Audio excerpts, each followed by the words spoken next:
Hey everybody, Austin here again with a little bit of help. This is Patchouli. She's gonna help out on this question and answer session number 8. But yeah, we're back with the Patreon and YouTube channel member question and answer session. For those of you guys that aren't familiar with this is sort of a podcast style video where you can just listen to me. You don't even have to really look at the screen, although you might want to look at the screen if she's here because she's a cutie. So yeah, this is for people that support my channel on places like Patreon or via YouTube channel memberships or even Twitch subscribers. I think there's only one of them that have access to my Discord server. So yeah, basically patrons can ask me questions or ask me to talk about specific topics or whatever. I'd like to try to do these videos on a more regular basis, hopefully at least monthly. And so yeah, thanks to all the patrons that did give me questions. Crestline Iceberg, who actually gave me quite a lot. James Campbell and Tony Hayden actually gave me one actually the day of this recording. So thank you very much, Tony. Much appreciated. And so yeah, we're gonna go through these questions one by one. Some of them are pretty short, but yeah, I don't know. This will probably be a 25 or 30 minute long Q&A session. We'll see how much I ramble, and we'll see how much she gets in my way. So we'll start with Crestline's questions. He gave me the most questions, so I appreciate it, Crestline. Question number 1 is, has there been anyone from your subscribers that you have met in real life? Yes, actually, I've met a couple people in real life. I ran into one at the local video game store. He actually introduced himself to me. I guess he just heard me talking in the store to a friend, and yeah, so he introduced himself. That was really cool. That's happened once. I don't know if it's happened multiple. Yeah, I think it's actually really only happened once. But I have actually, met other people in real life, like let's say Ronnie 1031. He's a friend of mine, and he reached out probably 6 or 7 years ago on my channel, and turns out he was only a couple of hours away. So he's actually been up to hang out here quite a few times, and he's on a couple of my videos as well. So that's happened. I don't know if I've really caught up with anybody else. Not from my subscriber base, but there have been other people on the internet that I've met. A couple of people from I knew way back in the day. We sort of reconvened and caught up in real life.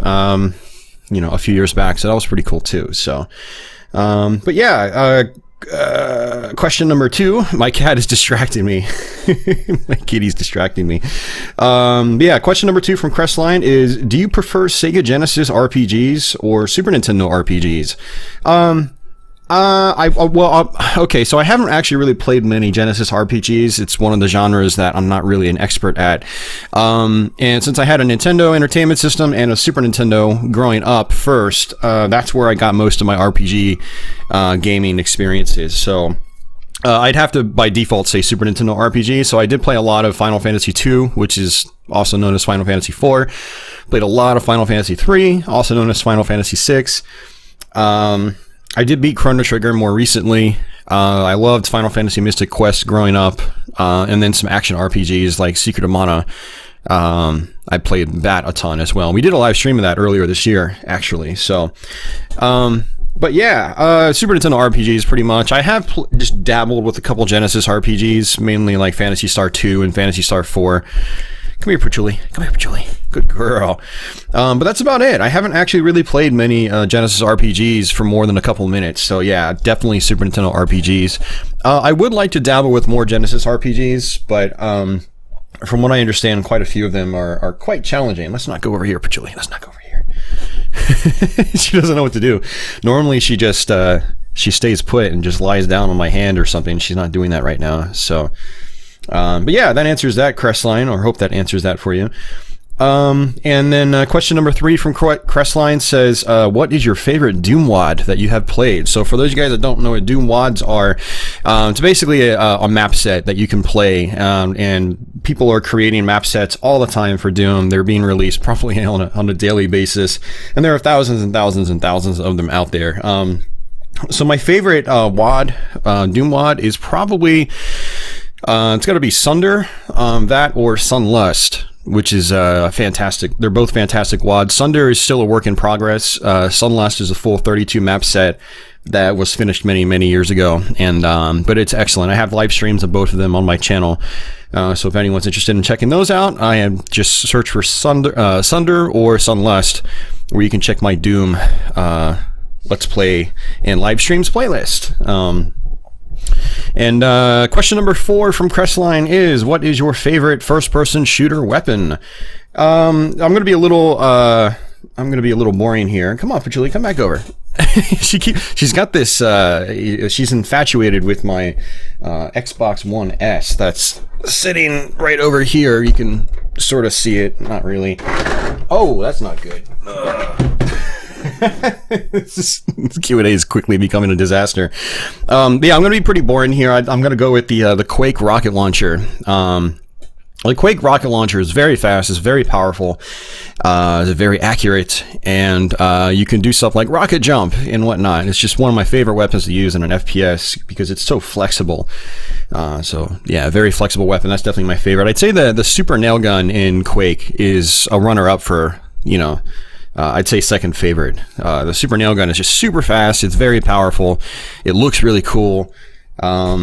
Yeah, I like that simplistic style in Quake. I know like a lot of people go for like the real gimmicky guns, like there's like the shrink ray or something like that. I forgot what it's called exactly in Duke Nukem, where you shrink enemies and then you step on them. There's fun stuff like that.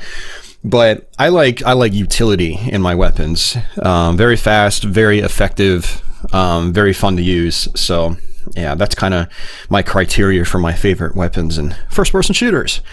Okay, so last question from Crestline, and thanks again for all your questions, Crestline. We actually went a few weeks without any questions from anyone but Crestline, so you kind of kept it alive, Crestline. I really appreciate it.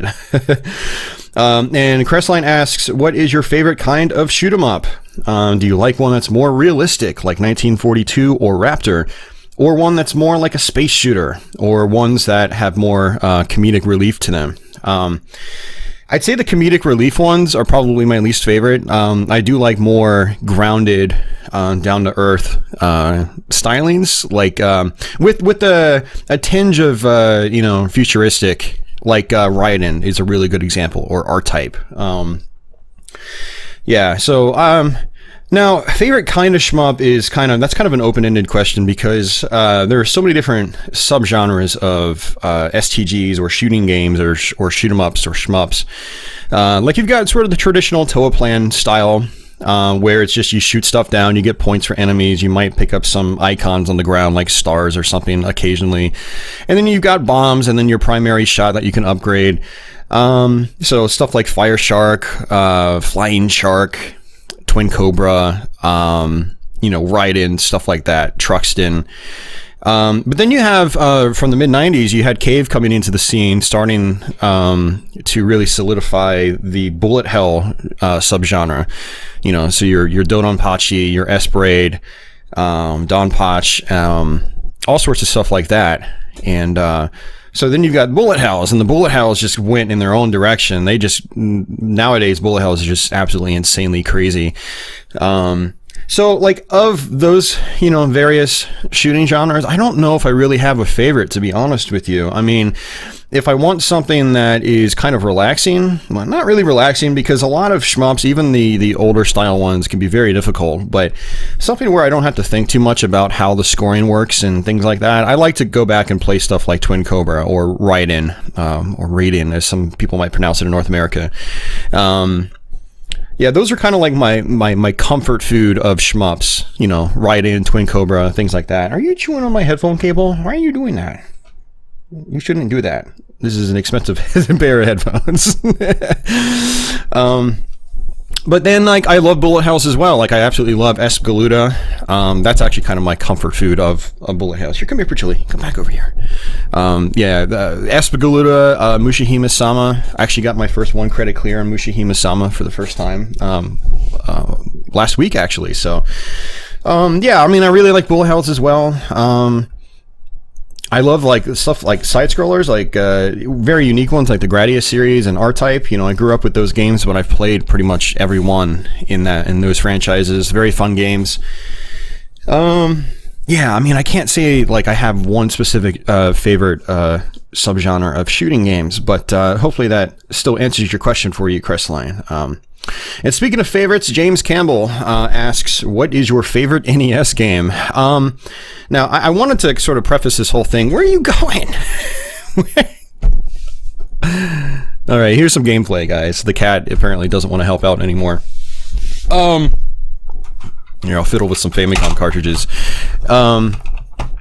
Yeah, so what is your favorite NES game? So I get these questions a lot, like what is your favorite this or that? And, picking one specific favorite for me is always very difficult because I've played so many different games and have so much experience with so many different games. And, so when it comes to like what is your one favorite game, I can't really answer that. So I'll list just a few different favorites, which I'm sure we've probably, touched on this topic before. But Castlevania 1, Castlevania 3.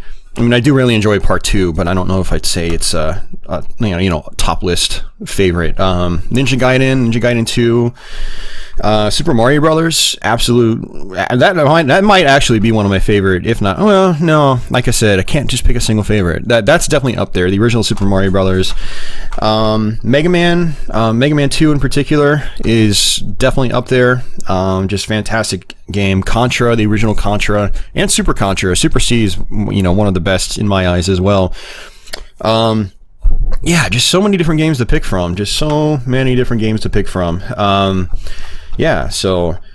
the Castlevanias, definitely a bunch of the Mega Mans, definitely Super Mario, stuff like that. So those would definitely be up there.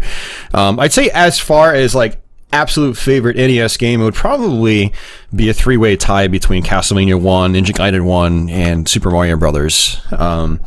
They're all very skill-based games that are fun to sort of rush through in their own sort of unique way. And so those would probably be my top three favorite games if I had to name them. So last question here is from Tony Hayden. He goes, hey Austin, what goes into play with thinking of a scripted video? How much time and effort goes into putting the script together? Also, when you're doing your live streams on YouTube, are they completely random, or do you try to plan those at all? So I will answer the second question first. So as far as my live streams on YouTube, absolutely, I try to plan every single one if I can. Now, the content of the stream itself might be a little more random. Like so the other day we did the Generation Next stream, which was the NES clone console, and we covered Famicom games, as you can see here. You can hear them shaking. They're a little loose in their shells. Kind of interesting. So I told myself, okay, I'm going to buy these Famicom games, and then I'm going to stream them.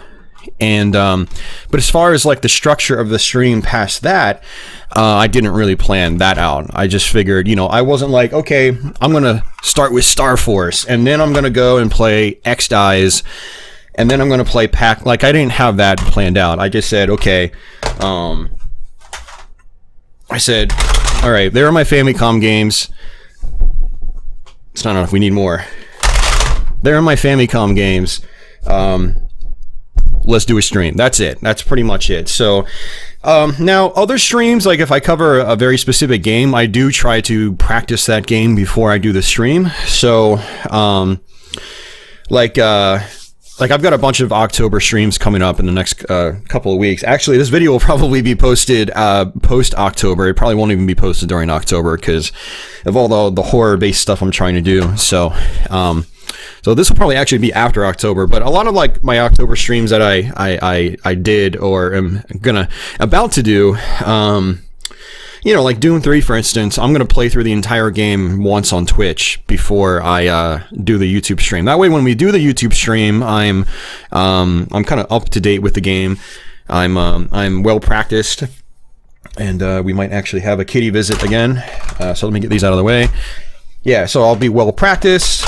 I'll know exactly where to go when we're streaming the game. So, I do plan those out. And I do try to get comfortable with the game, so the stream is a little more streamlined, a little bit smoother, and hopefully, as such, a little more enjoyable to watch. I don't personally find it interesting watching people suck at video games. I don't know if it's just me being OCD, but it's really cringy to watch. So that's another reason why I actually try to practice everything, because I personally feel like it's more interesting. Come here, Patchouli. Come here, babe. Come on, babe. Come on. There she goes.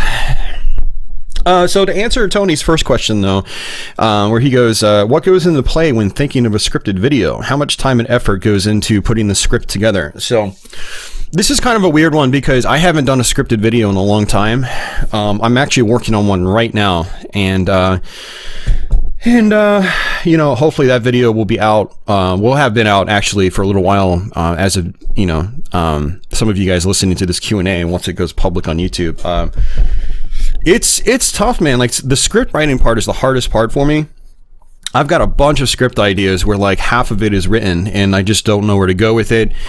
I don't think it flows well, or like with this latest one, I just sat for weeks and weeks and weeks, not knowing an intro and outro to write. Now I finally got it. I came up with something. It clicked and it works well. But you know, a lot of times I'll get hung up on small details like that. And some scripts I've had for years, and those are the only things like I'm missing.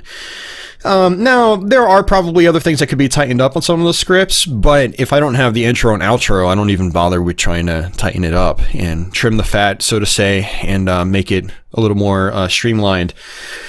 So it all depends. Yeah, it all depends, Tony. I'm glad that I'm finally making headway with this one script. Like, I finished the script, I did the voiceover, I did a couple takes on the voiceover, and now I'm in the actual editing process. And I haven't made an edited scripted video in so long that I'm basically having to like relearn my video editing software. The editing software I use for Let's Plays is totally different from my more quote-unquote professional setup that I use for the scripted videos.